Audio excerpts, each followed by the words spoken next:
Have you ever felt your whole world shrink to the circumference of a rope? Have you known the kind of thirst that makes even morning dew precious? My throat is raw from barking, my muscles ache from struggling, and still I refuse to give up.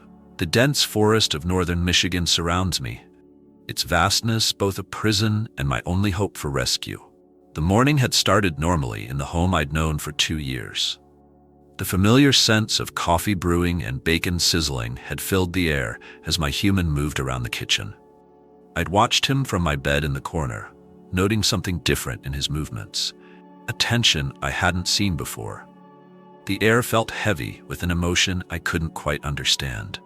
When he grabbed my leash, I'd been excited, thinking we were going for our usual morning walk. The car ride should have been my first warning. We never drove to walk before. The trees grew thicker as we traveled, the familiar suburban scents fading away into the wild smell of deep forest. My excitement slowly turned to unease. The dense woods closed around us as we drove deeper into unfamiliar territory.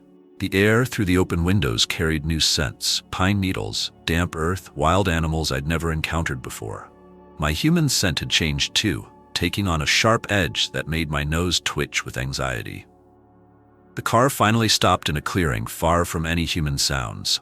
My human's hands shook as he attached my leash, avoiding my eyes in a way that made my heart race. The forest sounds surrounded us, birds calling, leaves rustling, small creatures scurrying through the underbrush. Everything felt wrong. He led me deep into the woods, past thick trees and over fallen logs. My powerful nose picked up traces of deer, raccoons, and something larger, maybe bears. The morning dew soaked my paws as we walked, and spider webs brushed against my face.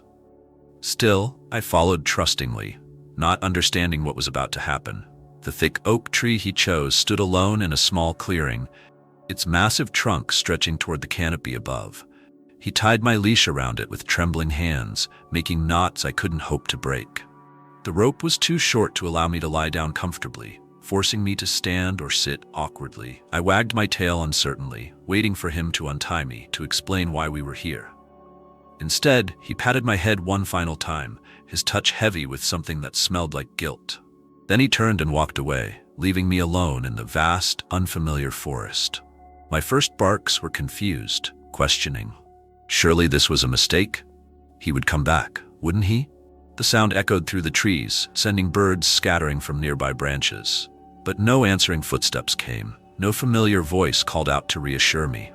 As minutes stretched into hours, the reality of my situation began to sink in. The forest sounds grew more threatening. Every rustle could be a predator, every shadow a potential danger. My throat tightened with fear as I realized how vulnerable I was, tied and unable to defend myself. The sun climbed higher in the sky, its heat intensifying my growing thirst. My tongue felt dry and thick in my mouth, and the nearby stream I could smell but not reach became a torment. The rope cut into my neck whenever I pulled too hard, a constant reminder of my betrayal. Other animals watched from the shadows. I could smell their curiosity and wariness. A fox darted past at one point, and later, a deer crashed through the underbrush nearby. Each sound made me more aware of my helplessness, tied to this tree with no way to run or fight. My powerful jaws could have easily chewed through the rope, but it was positioned just out of reach. I tried twisting, turning, contorting my body in every possible way, but the knots remained stubbornly intact. My muscles began to ache from the constant strain of standing. The forest grew darker as evening approached, bringing new sounds and smells. An owl's call made me jump, and somewhere in the distance, a wolf howled. The temperature dropped, and my short fur offered little protection against the growing chill. Still, I refused to give up hope. The night seemed endless as I stood there, shifting my weight from paw to ease the discomfort. Every shadow held potential threats. Every sound made my heart race. I barked until my voice grew hoarse, hoping someone would hear me. The darkness pressed in around me like a living thing. Hunger began gnawing at my stomach as the hours passed. The last meal I'd eaten felt like a distant memory. Small animals scurried nearby, instinct urging me to chase them, but the rope held firm. My frustration grew with each passing hour. Morning brought new challenges. Insects buzzing around my face, the sun beating down again, and a thirst that had become almost unbearable. My legs trembled with exhaustion from standing all night. Yet something inside me refused to give up, refused to accept this as my fate. The second day passed in a blur of heat, thirst, and growing weakness. My barks had become weaker, more desperate. The rope had rubbed my neck raw in places, adding physical pain to my emotional distress. Still, I forced myself to keep making noise, to keep fighting. Through my own harsh breathing and fevered thoughts, I became aware of something changing in the forest around me. The birds had gone quiet, and there was a new tension in the air.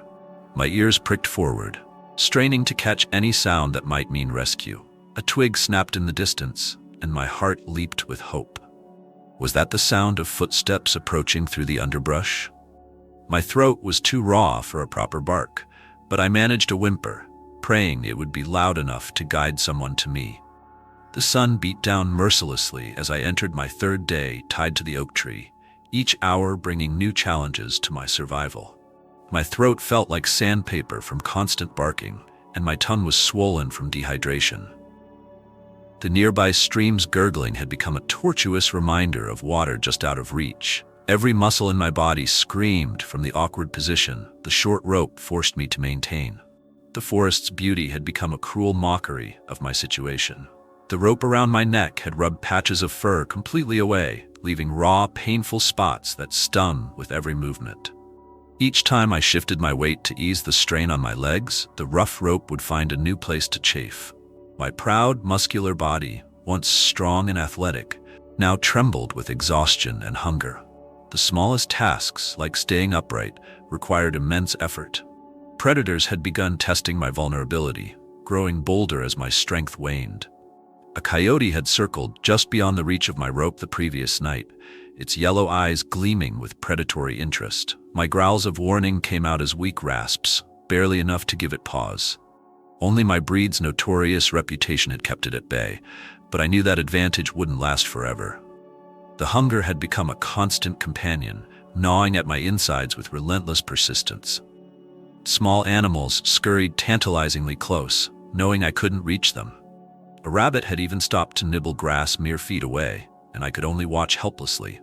My powerful jaws, capable of crushing bones, now felt weak from disuse and dehydration. The morning dew that collected on leaves just beyond my reach looked like liquid diamonds, each drop a precious resource I couldn't access. I tried stretching my tongue out as far as possible, hoping to catch even a single drop, but the rope's positioning made it impossible. The moisture that gathered on my nose each morning was barely enough to wet my cracked lips. Night brought its own terrors as the forest came alive with predators. An owl swooped so close I could feel the wind from its wings, perhaps mistaking my weakened state for easy prey. The distant howls of wolves seemed closer each night, carrying promises of danger. My instincts screamed at me to run, to fight, to do anything but stand here helplessly.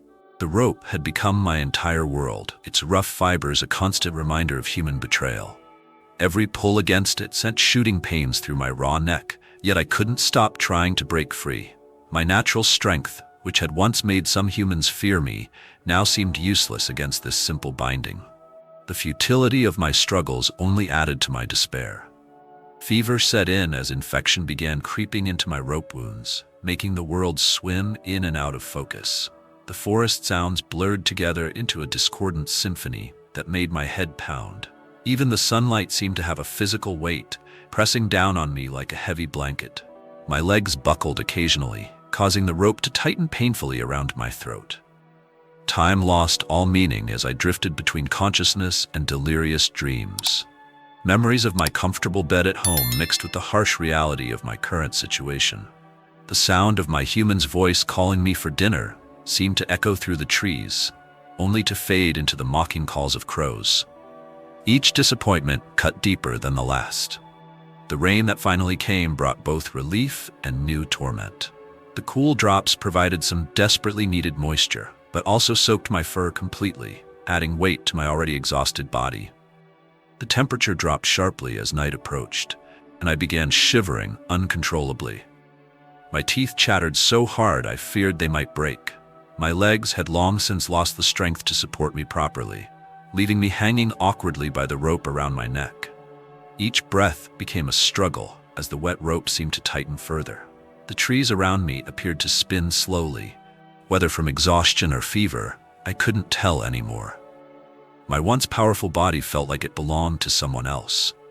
The forest floor beneath my paws had been worn bare from my constant shifting, creating a perfect circle of exposed earth around the tree. This small detail seemed to mock my captivity, a visible reminder of my unchanging circumstances.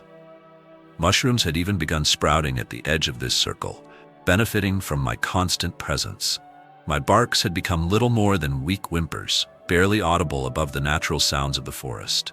Each attempt to call for help sent spikes of pain through my raw throat. The proud, strong voice that had once made intruders think twice about approaching our home was now reduced to pitiful squeaks. Still, I refused to remain silent. The fourth morning brought new challenges as my vision began to blur around the edges. Standing upright became an impossible task, and I found myself hanging more heavily against the rope. The tree's rough bark had worn away the fur on my shoulder where I leaned against it for support. Every heartbeat seemed to require enormous effort. Delirium turned the forest into a nightmare landscape of shifting shadows and threatening shapes. Every rustle of leaves became the footsteps of my betrayer returning. Every bird call transformed into human voices just out of sight. The line between reality and hallucination grew increasingly blurry as my condition deteriorated further. A pack of coyotes gathered at dusk, their yips and howls carrying clear messages of anticipated meal. In my weakened state, I could only watch as they grew bolder, circling closer with each pass. My breed's reputation and size meant nothing now. They could smell my weakness, sense my vulnerability. The end seemed terrifyingly near. The rope had become a part of me, its rough embrace a constant reminder of how far I had fallen. My neck had swollen around it, making each breath a conscious effort. The proud, muscular pit bull who had once protected home and family was now reduced to a pitiful figure, barely able to stand. Yet something in my spirit refused to be broken. Through the fog of dehydration and hunger, a new sound penetrated my consciousness, different from the usual forest noises. Heavy footsteps crunched through fallen leaves, accompanied by voices that seemed too real to be another fever dream. Hope flickered weakly in my chest, but I had been fooled by hallucinations before.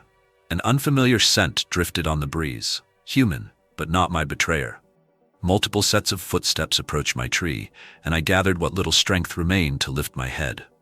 My vision was too blurry to make out details, but I could sense movement through the trees. Had my desperate barks finally been heard? The humans' voices grew closer, their tones carrying notes of shock and anger as they discovered my condition. I wanted to show them I was still strong, still worthy of saving, but all I could manage was a weak thump of my tail against the tree trunk.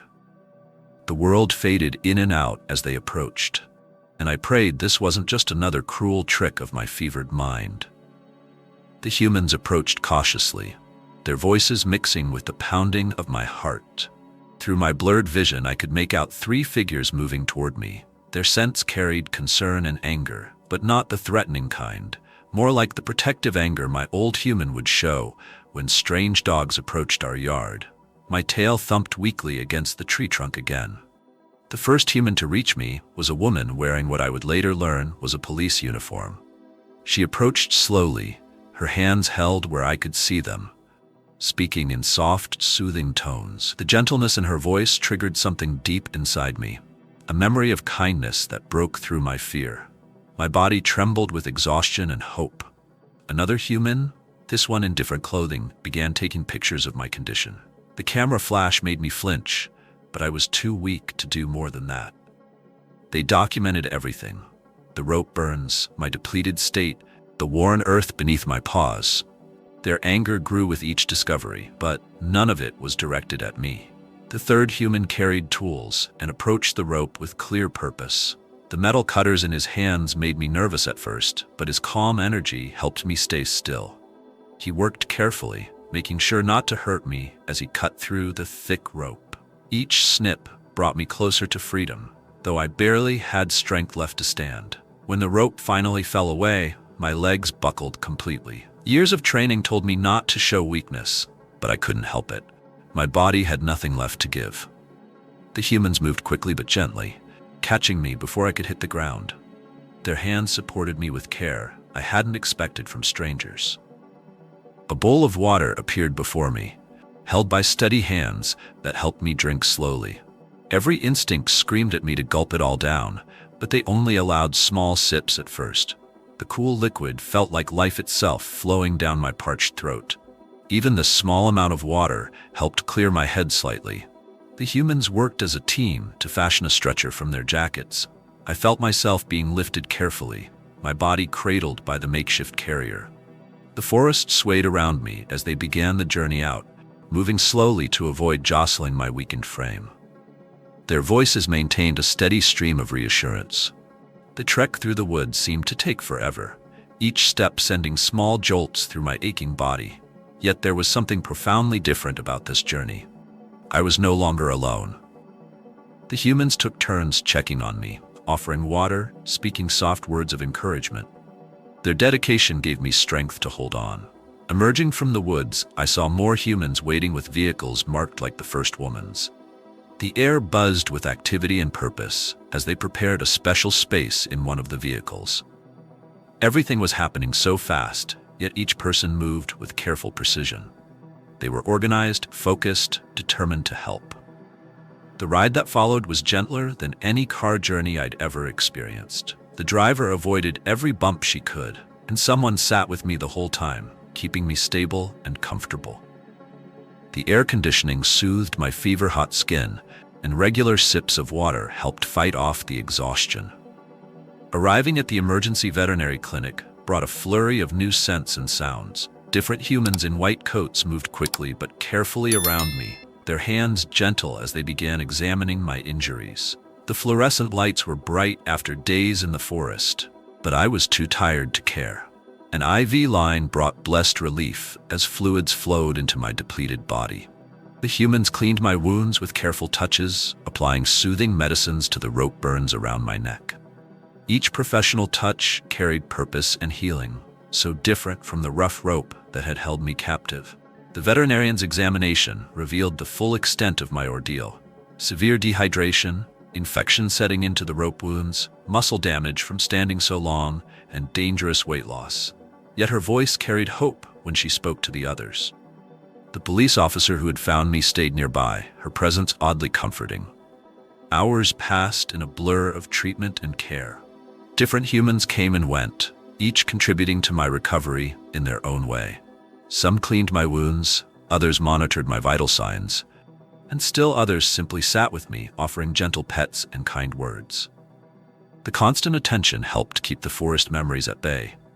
News of my rescue spread quickly, and I could sense the anger in the humans' voices when they discussed my former owner. The police officer made many calls, her tone carrying determination as she worked to bring justice. I didn't fully understand, but I knew these humans were fighting for me in their own way. As my strength slowly returned, I began to understand that this was more than just a rescue. It was a new beginning. The humans discussed options for my future, mentioning something called a rehabilitation center, where I could recover fully. Their plans included making sure I would never be hurt like this again. The police officer who found me visited whenever she could, bringing treats and sitting with me during her breaks. Something about her reminded me of my life before, not the betrayal, but the good times when I had trusted and been trusted in return. Her consistent presence helped rebuild my faith in humans. Other dogs at the clinic had similar stories of survival, their resilience showing in weekly checkups and recovery visits. Through my kennel, I could sense their progress from fearful to hopeful. Their transformations gave me something to aspire to, proving that past trauma didn't have to define our futures. The media attention my story attracted served a greater purpose, helping other animals in similar situations. Humans came to film my recovery progress, spreading awareness about animal cruelty and the importance of speaking up. My struggle had become a symbol of hope for other abandoned pets. As my body healed and my spirit strengthened, I began to understand that being rescued wasn't the end of my story. it was just the beginning. The humans who saved me had given me more than just my life back. They had given me a chance to trust again, to love again, to be the dog I was always meant to be. The rehabilitation center became my sanctuary for healing, both body and spirit. Surrounded by experienced caregivers and other recovering animals, I found myself in an environment designed for second chances. My dedicated space included a soft bed that supported my weakened muscles, toys to engage my mind, and humans who understood the delicate balance between providing care and respecting boundaries. Each day brought new strength to my recovering body. The rope wounds around my neck slowly healed, leaving scars hidden beneath regrown fur. Physical therapy helped rebuild my muscle strength, starting with simple supported standing exercises and progressing to short walks. The therapists celebrated every small victory with me, their enthusiasm genuine and infectious. Even on difficult days when pain slowed my progress, their encouragement never wavered. Learning to trust again proved more challenging than physical recovery. Every sudden movement still made me flinch, and loud noises could send me into a panic. The behavioral specialist worked patiently with me, using positive reinforcement to help rebuild my confidence. She taught me that not all humans were like my betrayer, that kindness could be trusted again. Other dogs at the center became unexpected teachers in my journey to recovery. A senior German Shepherd showed me how to accept treats gently from humans, while a young lab mix demonstrated the joy of playing without fear. Their own stories of survival and healing helped me understand that my past didn't have to define my future. The police officer who found me continued her visits, becoming a constant in my new life. She brought special treats and spent hours just sitting with me, reading or talking softly about her day. Her presence helped bridge the gap between my fearful past and hopeful future. Through her, I learned that some humans would fight tirelessly for animals like me. My story caught the attention of various rescue organizations, leading to visits from potential adopters. Each interaction was carefully supervised, with my comfort being the priority. The rehabilitation staff made sure everyone understood my history and special needs. They were determined to find me not just any home, but the perfect match. Physical milestones marked my progress. The day I could walk a full circuit of the exercise yard, my first successful play session with another dog, the morning I wagged my tail without hesitation at breakfast time. Each achievement was photographed and celebrated, becoming part of the document of my recovery that would help other animals. The Rehabilitation Center's training program helped me rediscover my natural intelligence and eagerness to learn. Simple commands became building blocks for more complex behaviors, each success reinforcing my growing confidence.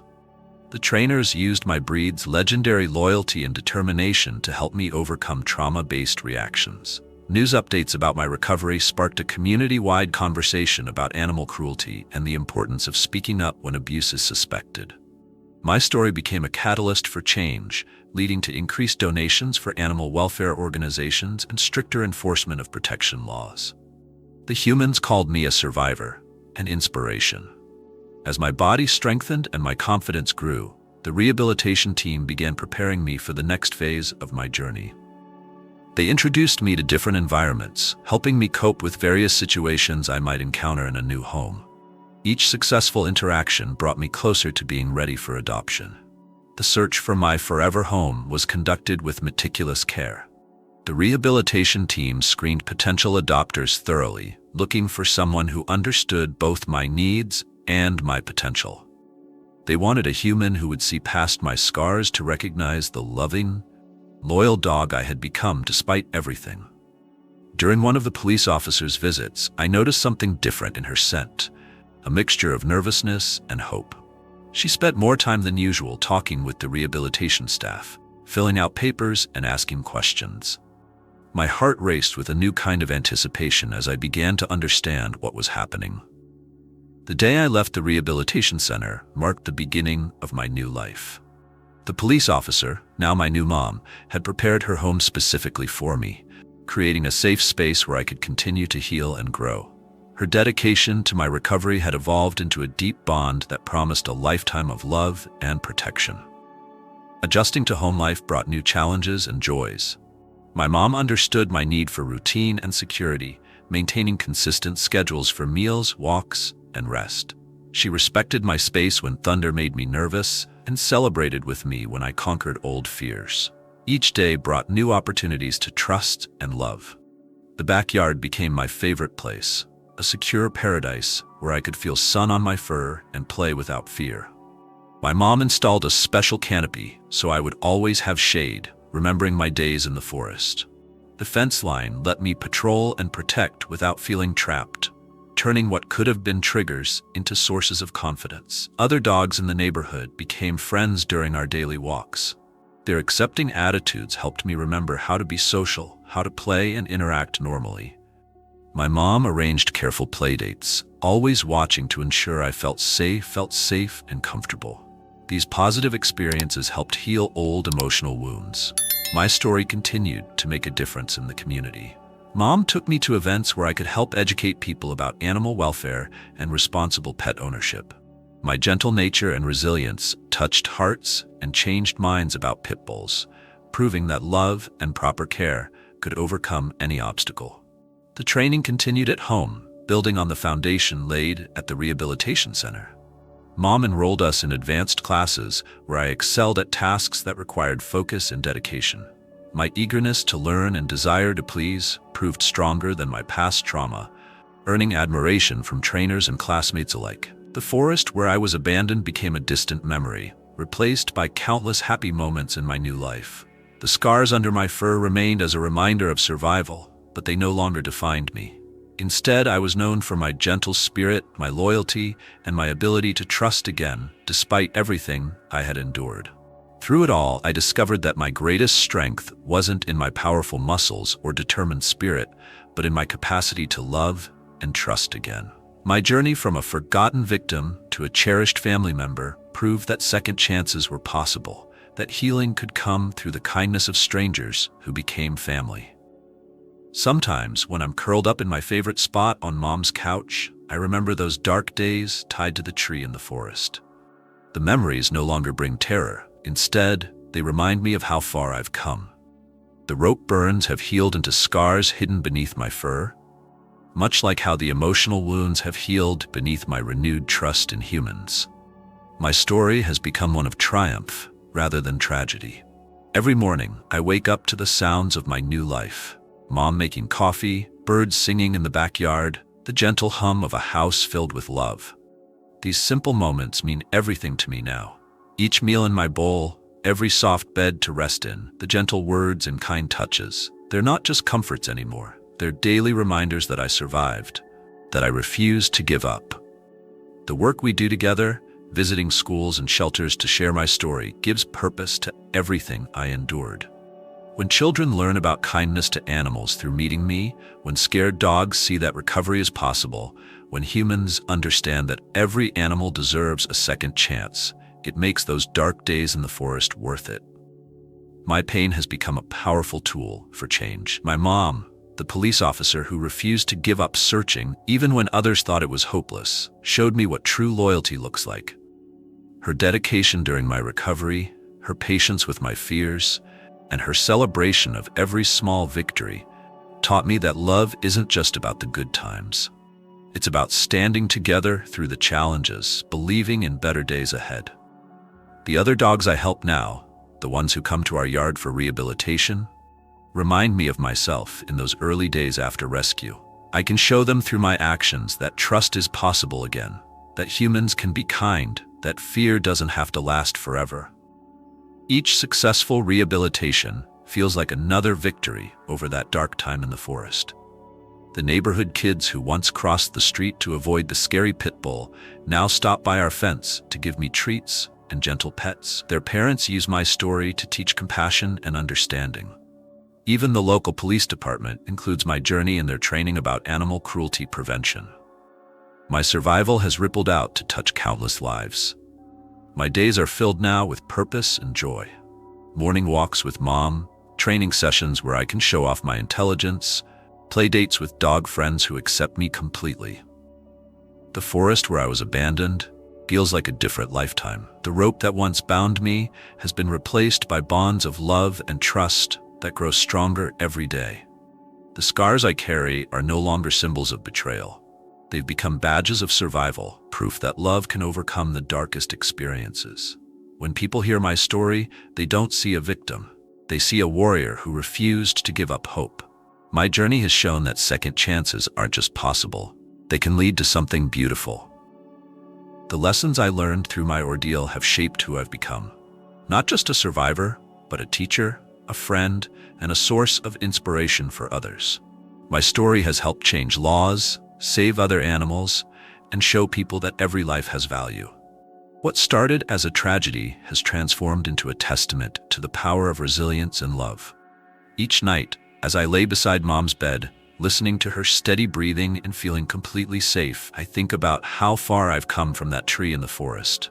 My refusal to give up, even in the darkest moments, led me to this life filled with love and purpose. My story isn't just about survival anymore. It's about thriving, about finding light in the darkness, and about the incredible capacity of the heart to heal and love again.